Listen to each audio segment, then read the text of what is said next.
Iya Bu, nanti kita sampaikan Bu. Iya Bu, iya. Terharu banyak dibohongi. Iya Bu, kita sampaikan semuanya ya Bu ya. Bu, bukan itu. Nanti kita sampaikan Bu. Kami masyarakat biasa nggak bisa belajar, ada sekolah nggak bisa belajar, nggak profit.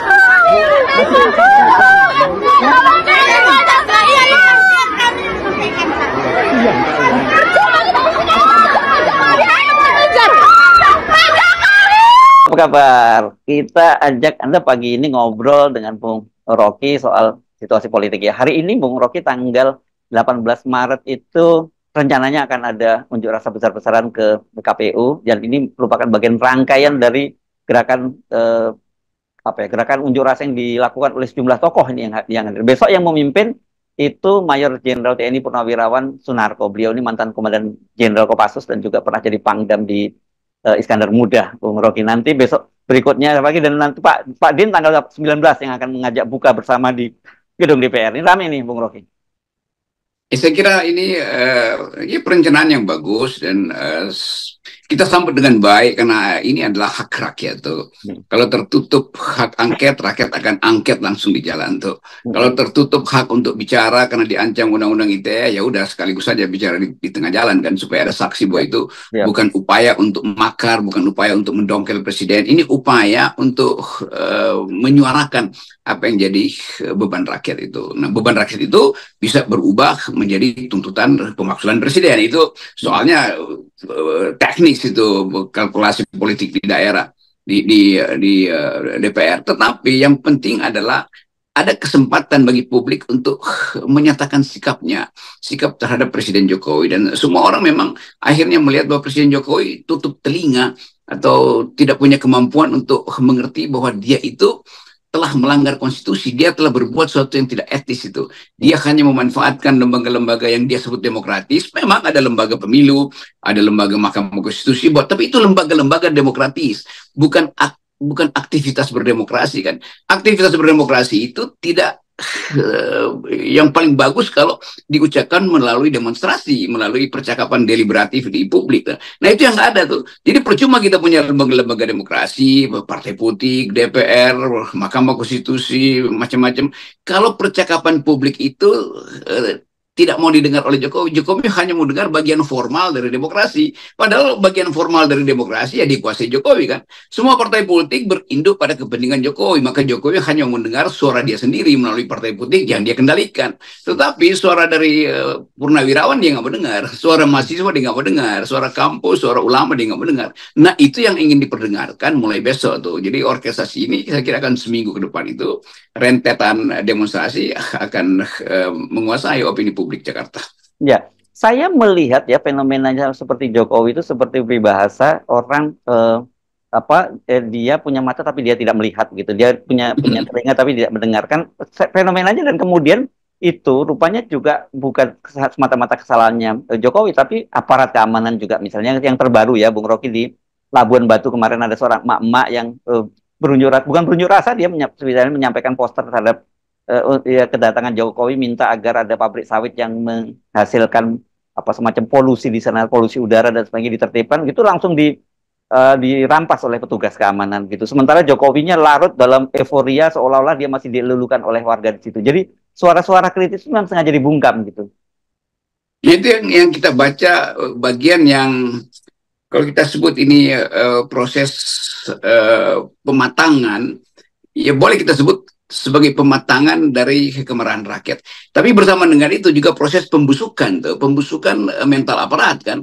Jadi bertemu memang keinginan Jokowi untuk membusukkan demokrasi dan arogansi aparat yang memang melihat bahwa ya udah apalagi yang dia mau lakukan tuh selain berpikir bahwa ini mesti dikendalikan, dan pengendalian itu bukan lewat partai politik atau parlemen atau undang-undang, tapi langsung secara fisik kan. Itu yang akan terjadi, yang kita duga pasti akan terjadi itu, bahwa aparat akan bingung. Tapi ini nggak berlangsung lama tuh, sama seperti zaman 98 aparat keras-kerasan di Sudirman, tapi lama-lama dia mengerti juga bahwa ini suara real, maka TNI diam-diam mulai memihak pada mahasiswa. Itu yang akan terjadi. Jadi rumus yang biasa aja tuh. kemarahan-kemarahan kecil itu karena frustrasi juga menghantui benak aparat penegak hukum atau aparat pengendali kekerasan kan. Kan mereka juga udah capek nih demo terus menerus, jadi ya dia marah sendiri. Tapi lama-lama dia tahu bahwa oh ini akibat dari tertutupnya saluran demokrasi karena ditutup oleh Jokowi melalui undang-undang ITE, undang-undang KUHP segala macam tuh. Jadi kelihatannya ini yang kalau kita duga secara akademis ini akan terjadi juga dulu frustrasi di kalangan penegak keadilan, penegak hukum, terutama pengendali kekerasan, lalu berubah menjadi pemahaman bersama. Tuh. Jadi udah itu yang akan berlangsung. Walaupun kita tahu bahwa jangan sampai terlalu banyak akses yang dibuat oleh aparat keamanan, lalu rakyat berubah menjadi beringas terhadap aparat keamanan. Nah itu artinya akan ada banyak ceceran darah lagi. Itu yang kita ingin hindari itu. Ya, ya. Ya kan ini memang satu sisi saya kira Anda betul bahwa selama ini diam-diam saya kira terutama di aparat di level bawah itu merasa kok dia jadi bemper terus kekuasaan dan sebenarnya itu mungkin mereka nganggap ya Pak Jokowi memang selama 10 tahun ini harus sebagai kepala negara yang harus mereka amankan kan gitu cara berpikir mereka ya. Tapi setelah 10 tahun kok masih terus gitu kan masih mereka berpikir juga loh ini apa ceritanya begitu kan. Dan memang ada upaya juga kelihatannya Pak Jokowi menyadari itu Bung Rocky bukan hanya para petingginya yang kemudian disogok dengan jabatan-jabatan. Kan ini Pak Jokowi juga seperti yang kita diskusikan mencoba menarik kembali TNI ke dalam birokrasi sipil. Dan kita anggap itu bagian dari suap dari Pak Jokowi kelas menengah dan level kelas menengah lah ya di kalangan TNI dan Polri. Saya kira kalau kita bikin dugaan itu mungkin minggu-minggu ini atau mungkin sebulan lalu mulai ada diskusi tajam semacam analisis keadaan di BIN, di PAIS dan di kepolisian kan. Tetapi mereka belum bisa tiba pada satu pemahaman apa yang akan terjadi ke depan kan. Tetapi pada saat yang sama mereka tahu anak-anak mereka yang pasti juga banyak yang mahasiswa anak-anak dari aparat ini bicara pada ayahnya atau pada ibunya tentang keadaan kan. Jadi dia frustrasi juga ini aparat ini karena mengetahui ada suara lirih dari masyarakat sipil, dari mahasiswa yang juga anak-anak mereka dari kelas menengah sebetulnya tuh, tapi dia harus menjalankan tugas negara, yaitu di ujungnya kan perintahnya adalah lumpuhkan, kan itu intinya kan. Jadi frustrasi itu terjadi sebagai subjek manusiawi. Petugas itu akan frustrasi itu. Nah keadaan ini yang kita duga itu akan berbahaya kalau frustrasi itu tidak diikuti oleh para politisi untuk segera masuk di dalam sebetulnya transaksi politik baru kan. Jadi itu yang kita sebut dipercepat aja hak angket ini supaya gejala-gejala frustrasi itu tidak tumpah di jalan dan membuat aparat juga jadi frustrasi, demonstran frustrasi, aparat frustrasi. Jadi sebaiknya ini kan soalnya terhalang karena Megawati masih belum tuntas dengan pandangan dia. Jadi seolah-olah ini aparat juga merasa Ibu Mega sebetulnya yang mesti selesaiin, kenapa kita yang akhirnya mesti berhadapan dengan mahasiswa kan. Kan nggak mungkin aparat itu nggak ngerti bahwa mahasiswa itu mengucapkan hal yang seharusnya diucapkan oleh Ibu Mega tuh. Di lapangan tentu masih aparat ini ingin menghalau mahasiswa. Tapi kalau saya bicara dengan mereka, mereka menganggap bahwa iya kami berat betul tuh. Kami ada perintah tetapi politisi sipil kok diam-diam aja tuh. Jadi beban ada pada kami. Saya juga sering bertemu atau tiba-tiba ada polisi ajak bicara itu tentang bagaimana berat dia menghadapi situasi, tetapi dia mesti lakukan sesuai dengan yang mereka sebut apa tuh SOP apa itu kan. Jadi tetap bagi mereka harusnya ini diselesaikan oleh politisi sipil, jangan sampai eksesnya tiba pada mereka dan mereka nggak ada cara selain pakai alat kekerasan, pentungan lah, gas air mata segala macam. Lalu terjadi konflik bahwa seolah-olah aparat itu berpihak pada negara. Padahal sebetulnya banyak aparat yang merasa jengkel karena tidak selesai di kalangan politisi sipil, akibatnya eksesnya ada di jalan dan mereka yang harus hadapi itu. Ya, ya. Ya kan kalau kita lihat sebenarnya para elit politik kita juga yang civil society kan sebenarnya mendorong itu lewat jalur-jalur konstitusional. Apa sih jalur konstitusional? Tentu lewat kalau politik tentu lewat hak angket di DPR, kemudian kalau hukum ya lewat jalur Mahkamah Konstitusi kan begitu ya Bung Rocky ya. Saya menyimak misalnya yang Anda sebut tadi itu banyak kalangan bunga loh di rumah Ibu Mega saya lihat sejak tanggal 6 Maret lalu yang mendorong agar Ibu Mega itu mengambil alih peran. Ini artinya sebenarnya mereka ingin dilokalisir lah. Ini menjadi pertikaian elit saja, jangan sampai merembet ke pertikaian di kelas rakyat gitu ya. Habib Rizik juga saya amati sekarang mulai sering bicara lagi, dan sebenarnya juga beliau mendorong juga agar jalurnya jalur politik dan jalur hukum.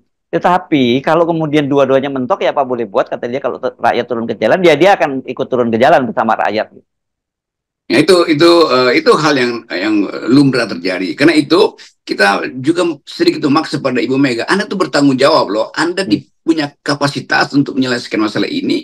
Kalau Anda biarkan, yang terjadi adalah bentrokan fisik antara demonstran dan kepolisian.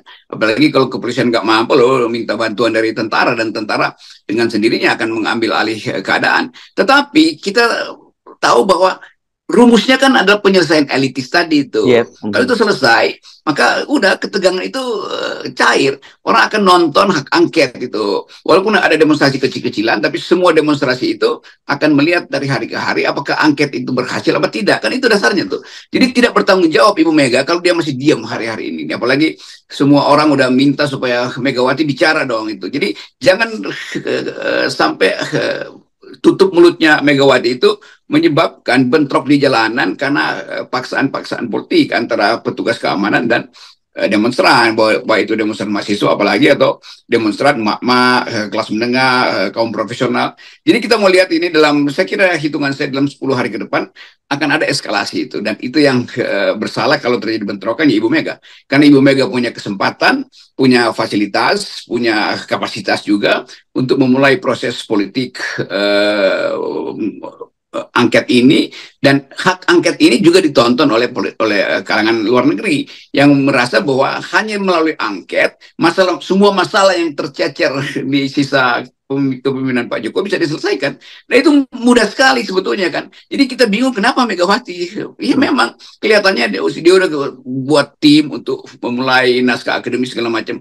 Tapi minimal dia bicara dulu ke publik, kan itu gampangnya kan. Dia bisa bicara, oke, saya sudah pastikan ada hak angket, tapi prosesnya sabar sedikit, saya lagi siapin. Dia nggak nongol. Itu artinya Megawati yang bertanggung jawab kalau terjadi bentrok di jalan. Ya, kan ini bukan besok, hari ini dimulai di KPU ya. Besok itu Pak Din Samsudin yang akan memimpin langsung sampai buka puasa di DPR. Tapi sebenarnya kan ini tetap kita lihat bahwa sebenarnya mereka mengappeal para politisi itu ya, dengan mendatangi gedung DPR itu kan sebenarnya begitu, sebagai rumah rakyat. Lu berbuat dong, kalau enggak ya kita turun ke jalan. Saya kira sekali lagi kita mesti mengetuk pintu hati dari para elit politik kita, terutama yang ada di kubu-kubu oposisi. Dan tapi juga kita mesti buka hatinya para mereka yang ada di koalisi pendukungnya Pak Prabowo Gibran gitu. Pak Prabowo deh, jangan dengan Gibran gitu ya. Pendukungnya Pak Prabowo, untuk melihat bahwa ya ini negara ini harus diselamatkan dulu, karena kalau terjadi situasi yang berkembang seperti tidak kita inginkan, ya Pak Prabowo bisa juga terancam, nggak bisa jadi presiden juga. Ya itu pentingnya mulai besok itu kita pastikan bahwa suara yang diucapkan di jalan itu terpaksa diucapkan karena suara di DPR sampai sekarang masih bungkam, termasuk suara Gerindra. Mestinya Gerindra juga bicara. Kalau Pak Prabowo masih merasa oke itu ya terlalu dini mungkin dia bicara, tetapi Gerindra mesti kasih poin bahwa suara itu harus dibuka di DPR kan itu intinya kan. Jadi kita mau balik pada ya cara bernegara yang biasa aja kan. Semua kepentingan politik rakyat itu diagregasi oleh partai politik lalu diartikulasikan di dalam lembaga parlemen.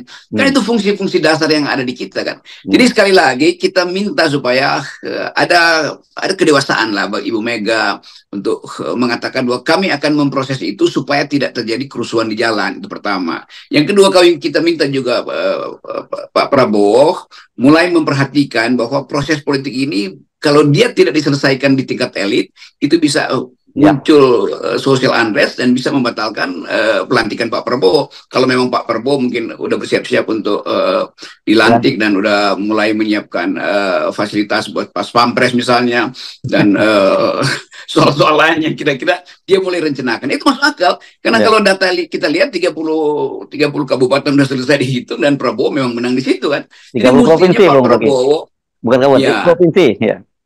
Yes, ya provinsi. Jadi mestinya Pak Prabowo sudah muncul sebagai negarawan itu dan menganggap bahwa ya mungkin masih ada yang akan dilaporkan ke Mahkamah Konstitusi, tapi karena ada keadaan yang mulai menegang, maka sebaiknya saya tampil